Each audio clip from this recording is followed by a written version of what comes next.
Good Friday, everybody, and welcome back. So this is going to be a deck of the Aggro Abyss that I posted previously and tweaks that I have made and adjustments to the deck. Here is the QR code. Also, I just want to take a moment, thank everyone who has subscribed, liked, commented, and followed the channel. I really do appreciate it. Thank you very much. And let's just jump into it, and I'm going to explain why I run this and how it's working for me. Okay, so first off, we're going to start from the very beginning, is these one cards, Lilith. I only have two. I ran her with three. Three is okay, but I felt like we don't really need to play the one cards too often. Same with the Cultivator of Melis. We only need to run her twice. We added Dark Side as the tweak. Dark Side is pretty nice when you super evolve and you go for face. It works out with other things like the Devious Lesser Mummy, and you get two on him to go face. I've also used it with Balto. You can use it with Laura, yeah, she gives someone Storm when you super evolve. Voella, you can do it on Bats. You could do it on this guy, Exella. There's just a few options here that you can put it on, and when you go face, including Odin, if you get to that point. But that would be what, 7, probably 8, because you have to plus up. I don't know if you're going to do it on Odin. That's probably not going to happen, but it does work definitely well. To get extra. You can use it on Ghosts is where I usually use it on. Ghosts are pretty nice to use it on to finish games off, where you can super evolve a Ghost, and Dark Side, go face. That is always a plus too. Then we just added Feldau. Feldau tech is pretty good when you use, I don't even know how you say her name. I say Sharon, but I don't think that's right.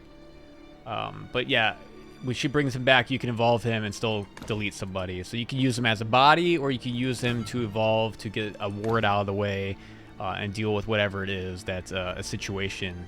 Might work really good against Haven. It could work really good against Anangrea. So these are some blocks that happen that might stop us from getting face value. And so I really do appreciate having him as a 2/2 body and also to evolve later on. Pretty much everything else is pretty much the same. We reduced the wing servants. I don't find having 3 of them useful, because the combination of making them useful to play and not get taken out is usually with her. And she's a 3 to begin with. So you pretty much, to make the combo work, you need 5 play points to make that work. And usually on 5, majority of the time, for me, I'm dropping Gravy all the time. And Gravy is pretty much clearing the board, and then I'm evolving him doing 3 damage. So I just kept one in just in case I want to do that combo. I still get the Winged Servant pretty often, just even having one. It does pop up, but I just don't find the value of having 3 of them. That's just my opinion, though. You know, you play how you want, but that's what I did. And you know, the Rage Serpents, she's really good for Shadows to help early generation for him to go face. And just in general. Also, she's good if you evolve her. She does 2 damage, Necromancy, up to 4 times, so that's pretty nice. Or not up to 4 times, 4 damage total, 2 times. So, and that's pretty much it right here. I like to run her because, once again, if you have to super evolve her, you can give someone Storm on the field, which is another reason to go face. Depending on the situation, it could be useful. And she gives someone Bane, and this has helped me win against Swordcraft. When they bring out that one card that has Bane's to 3/3 and ward, and I just give a 1-body Bane, and it just trades, and they are not happy with that. So that helps me with Swordcraft quite often. So this is it. Here's the QR code, and now we're just going to dive into some videos. Can we not? All right, so what I'm looking for is a 1, 2, 3 curve, and since I'm going second, this is not too bad for me. Did I pause it? I'm sorry if I paused it. I did pause it. So I'm looking to plus up and drop a 2. Usually is what you want. There's other characters you're looking for at a 2 cost. And going second does play a huge role with, you know, being aggro. So getting the extra play point and getting the evolve also first is also pretty big. So we're just going to trade face. They're going to get that character to come down right here. So this is the problem that's in the way. So we decide, let's just get it out of the way. And I don't mind doing that. Sometimes that's what wins the games, like this. They've just, yep, that's how it works. Just not happy. Can we not? I wasn't built for Alright, combat. so Haven, I kind of mulligan differently. I'm looking to have Odin in my hands to deal with Wilbert. And I like to have gravy as well to clear the board when they have multiple, I guess you could say, wards. So, and I know that they're going to drop Salifa, I think that's how you're saying her name, on turn 4 or turn 5, because they're going to plus up since we're at disadvantage being first. So I got to keep that in mind to not play too aggressive on a board, but I want to be early enough to make it impact here. And that's what I'm doing right now. So they're going to have a weak game for a little bit. And I sometimes I gamble and risk it and put more on the board if it gets more HP to push thresholds. So here is an example. This is what I want to do right here before she heals up a lot. This is free damage, and I want it now. I want it now. I know my board's going to get cleared. So and here it comes. Here comes the heal, and here comes the board clear. And I have a great amount of HP, 19. So we take this. This is to me, this is a value trade where I get out ahead. And I'm not too worried about it, because we know we're sitting on an Odin. So that's not a big ordeal. So we know if they play a ward, we can get rid of it and go face. So we're trying to keep her close to 7 and under, so we can just win the game. So here we are again. Okay. We know that if we pull her out, we get Storm Bats. So we're going to play our Bats. We're going to evolve it, and we're going to get health back. We're going to ignore him completely. We don't care. We just want them right there in that threshold to... If they play one ward, it just goes away, we go face, and we win. So we're trying to do that right now. Alright, here comes another heal. There it is, 7. We're still good. We know she's going to probably heal right here with this amulet. And it's going to put her at 8. Okay. So now, we're at 7. If we play Odin, we're going to get rid of the ward. We can super evolve. Do one short, shy. Wish we had 8 points. If we could plus up here or something like that, we can drop Ghost. But we can't. So, unfortunately, we can't here. So, they're going to come back. They're desperate. I don't think they have a good hand either. I don't understand this play here. Okay, 8 for the face. Sorry, I had to see it. Okay, yes, that makes sense. Okay, and we just Ghost. We can super evolve.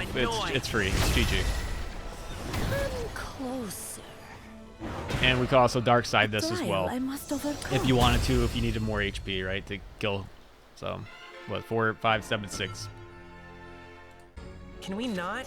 I wasn't okay, and then this match, once again, I like this, and the reason why I like this hand is it's a 1, 2, 3, and not only is it that, we're also not going second, so having a 1 is nice, and on top of that, we have Volto, which gets the, I guess, the ball rolling with doing damage to both leaders and their HP.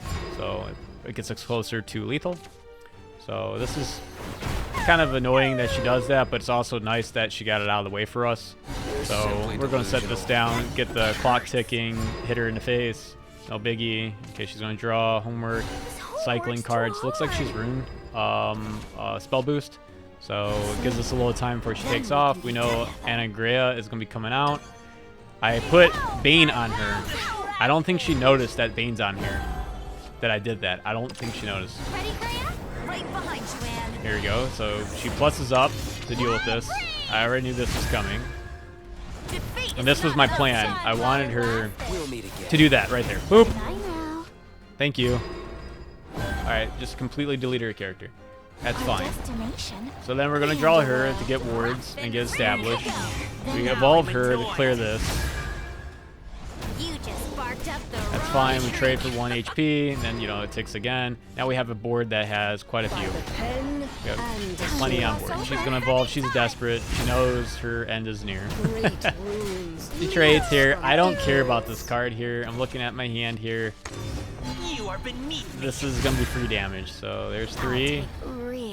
Dark side, put it on her. There's 5. There's 6.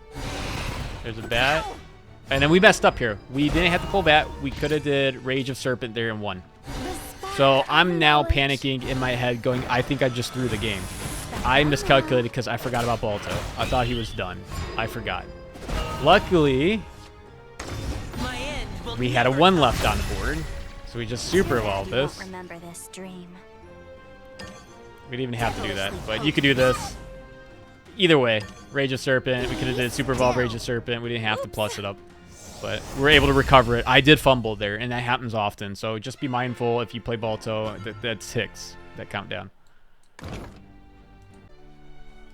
All right, so these are some of the cards I also think are great for flexibility with inside the aggro deck. And the reason why is like Reaper, Death Slash, you can use it to kill off a ghost after you hit face, or a Super Evolve to get rid of something else. It's only a 1 cost, and it completely deletes another card. But it has downsides at the same time because we're wasting a play point, and we're not actually doing face value damage. And it's, you know, you can use Phil Dow and evolve him and just delete something completely and have a 4/4 card on the body, or trade with it. So, you know, there's a little bit a give and take with that one. So it's there. I'm not a big fan of it. It could work. I'm not saying it won't. But I just feel like the momentum sometimes could be lost. It could also be the reason why you win a game. So, and then on top of that, Dark Side, I really do like Dark Side a lot. It's a +2 and -2. It can be used to delete someone's card and just get rid of it early, or it could be used to, well, like I said, with the Super Evolve. So it's pretty good. Winged Servants, 2 bats, 2 1 bodies on there. Adds more to help with Exela to do face damage, and it does give sustain, and they have to answer to it. If not, you get to keep healing. So, and then Vuela, she's just great for Super Evolving +2, and great for a rush and trade. She has good values and stats. Shadow Crypt, it's a little bit slower. It does give us some shadows for face value. It can be good to use a play to clear the board with Mukin, if that's however you say his name. It can also be used for popping and then evolving and clearing something and going face. So it's not horrible. It is a little slower though, because you're not doing anything when you play that, right? So that's slowing momentum down for face. Darksteel Demon, he's pretty good because you get card draw, and you do 2 damage to yourself, not the end of the world. And if you evolve him, the follower on the field deal 6 damage to it. So you get to select who that is. So that can like open up ways so you can go back to face, get rid of wards. And he's pretty much a 6/6 body when you evolve him. So he's not bad for a 5 cost. And you already heard me about Phil Dow. I think he's great. He's very versatile.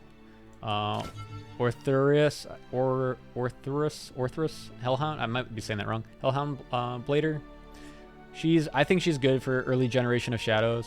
She's a ward, so you can play something down and get face next turn. If they don't kill it, you put her down right after. So kind of protects and keeps a card constantly hitting them if they can't answer to it. Night Fiend. I think he's not bad. You take 1 damage, but he does have decent stats, 4 and 3. So I don't think it's horrible. Problem is, he's probably going to get killed instantly once you drop him on the board. Because at 3, I just, I don't know. I'm pretty sure you can work it out. But I still don't know about him. I would like to probably use him sometime later, but I'm not sure. And then I already talked about Laura. And I think she's pretty decent, and she's versatile. With the field, Bane is pretty nice. So you can use that with bats or anything. Honestly, your 1 cards or maybe your 2 cards.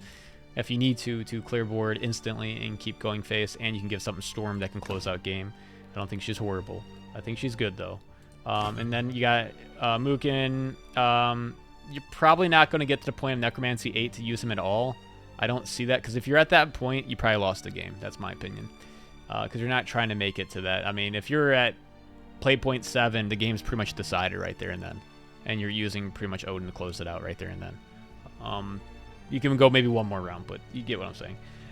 Whenever an LA departure, okay, enter field. So you're probably going to evolve him to get the ghost to do Bane. And depending on what you got in your hand, you might have a few more ghosts from your 1 cards, and you can, clear the whole board and take it back. I'm not sure about using him, but I kind of want to test him a little bit later on with some more aggro with him and see if he would be good. He's a little bit slower, but he is also, if you evolve him, he turns into a 5/5. It's not horrible. I don't know. It's a little slow, but we'll see. You might bring back the game too. So, or Darksteel Demon might be better. But at that point, I'm pretty much playing gravy. But this is what I just wanted to show you. These are some concepts cards that you can pull from to tweak the deck and however you feel. I like these cards. They're very versatile. So let me know how you guys feel about that. Okay, so this is what I wanted to show real quick. If you're going to build and tweak at the aggro deck, I feel like these are the mandatory cards you want to have always in your aggro deck. And the reason why these are just going to get the ball rolling for, like, first off, Gravy's going to clear it. Balto's going to get the face damage consistent. Rage of Serpent's going to either deal with the enemy on the board or more face damage quicker to close it out. Mummy's going to go face, clear it out quicker. Vampire is going to go face, give Bat Storm to evolve to either heal yourself or do more face value. Exella is going to go face, more damage. Sharon, or however you say her name, is going to sustain you from taking lethal damage and also bringing you back with a swing based on what they've killed with your 2 cards that you have. So I really like Sharon, and here's our 1, and the reason why is because Ghost, and Ghost helps us to go face as well. And this is, I feel like, is the bread and butter of aggro. So if you keep this in, you can tweak it however you want outside of this, but I feel this is bread and butter. You can also say bats are bread and butter, because if you're playing her, maybe bats, but I feel like they're kind of like, you don't have to have them. But this is what I would say is core to an aggro deck for going face. If you want to add more to it, or you guys think there's other ones, you're more than welcome to chime in and leave a comment below. But this is, I feel like this is what you have to have, and then you can work around it. That's my opinion. Also, I hope you enjoyed this video, and if you did, subscribe if you want to. Leave a comment below. Tell me if you guys think I need to do something different, any kind of content. Just let me know. Until then, you guys take it easy. Remember, be more like water.